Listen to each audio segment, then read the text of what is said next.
Hello and welcome to Scots United, where I, Scott, and my team of Scots, who are also me, bring you the latest in movies, television, and popular culture. So, here we are. We're past Halloween. We shared our triumph of Laura Palmer and Asian Dale Cooper with you. We did come in first place at work. And now we move on. We're heading into the belly of autumn.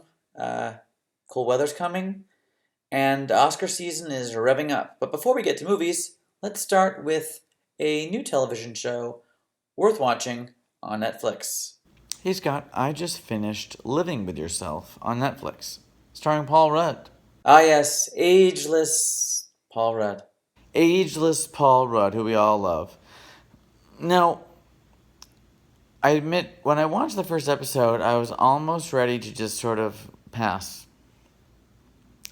I felt like they were trying to play off this whole, sad sack guy, which I felt like Paul Rudd is too charming and too fit and too, attractive and just everything that Paul Rudd is for that to really work. And I just thought this is sort of one of those it's there's futuristic technology, but in our world, sort of like Eternal Sunshine of the Spotless Mind. And I just thought after the first episode, I've seen other people do this better. Harsh words. However, I will say in 8 episodes, it is a surprising show. It takes that material of, if you had a clone of yourself who is intended to be better than you, because they've cleaned up everything and it's just a brighter, better version of you. There's ways you would expect that to go, and what I like about this show is that they don't go that way. They play with those ideas, but then they jag left or jag right. They certainly fleshed out. Aisling B plays Paul Rudd's wife, and she gets some depth and there's some interest there too. Okay, cool. So, what are some of the themes that it deals with?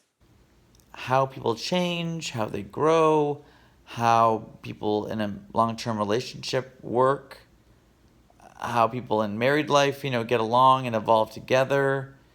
Um, and a lot of those intangibles that bring people together or force them apart. And honestly, I was really surprised and really kind of touched by the show by the end. It is certainly as successful as it is, though, because Paul Rudd is so charming and can sell it and really does own both halves of this performance so well. Great. So, we have a new modern show, surprising. Paul Rudd anchors the show, playing both roles, and worth your time. Take a look. And now, a movie out in theaters now, probably in limited release, but worth finding if you can find it.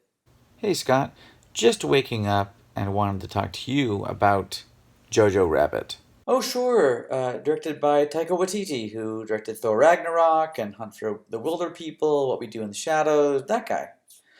Getting some controversial pushback, though, from what I hear. I don't really understand the criticism. I even kind of went on Rotten Tomatoes and kind of looked at, what some of the negative criticisms were, and I just don't agree with them. Now, granted, this movie strikes a hard balance. It is a comedy, it is broad and sort of absurd and silly, sort of in the way that a Wes Anderson movie would be. Yeah, I could see Taika and Wes Anderson, bunking together in college. But it's not sugarcoating what the Nazis did or what happened. And there's certainly very real and very scary consequences that are addressed in the movie. But it also, I feel like, is making a joke about the way in which there were Nazi youth camps and they did want to indoctrinate young children.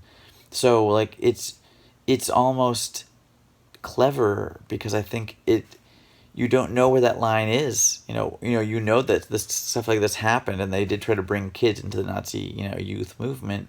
So you don't even know what's so ridiculous, when they're describing, Jews as being monsters or lizards or whatever, and being hypnotizing people. It makes you question how far is too far? What did people actually say? Because, obviously that stuff all happened. Or maybe not to the, so maybe not to the exaggerated degree, but I think that's the point. I think the point is the movie saying how crazy, how far things can go when they're left unchecked.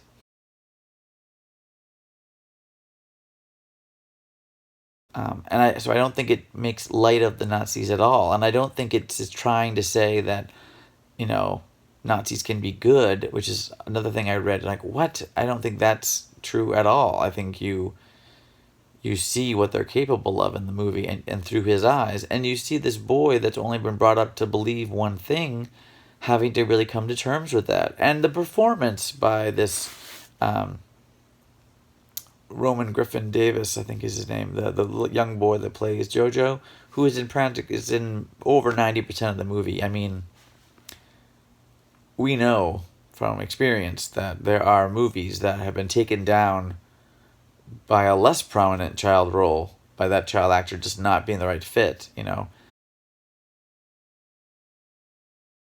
This is a great fit, and honestly, he does all the heavy lifting he needs to do to really make the movie work, I think. As well as some other great, I mean, the cast is just great all around, including Taika playing Adolf Hitler. It sounded like you said Adolf Hitler. It's going to continue to be, I think, in the awards and Oscar conversation, and I think it should be. I think it's a really tough balance, and he got some tremendous performances. Also out of Archie something, the kid that plays Yorgi, plays his little friend. It's just there's some really sweet touches, some really heartfelt, emotional stuff, and overall, I think it's a timely movie for right now about again how far things can go before they go too far and forgetting how we can all be sort of blinded by circumstance and blinded by half truths and a lot there's a lot there, but yet I don't think it feels overly dense. I think it just feels good. I think it's just a good movie. So there you go. Jojo Rabbit, Taika Waititi really swinging for the fences, trying something different, something satirical, balancing a lot of factors, and finding a rhythm that really works and is really something important, something worth seeing, something fun, but something touching. Hey, that's what we want. Complex films that do something. So we're here for it, and we're looking ahead to more good films in the Oscar season. So that's it for this week. Thank you for joining us. We'll begin, of course, we'll be back again next week. There's lots to cover, lots coming your way, and we'll be back. So thank you for joining us, and we'll see you soon.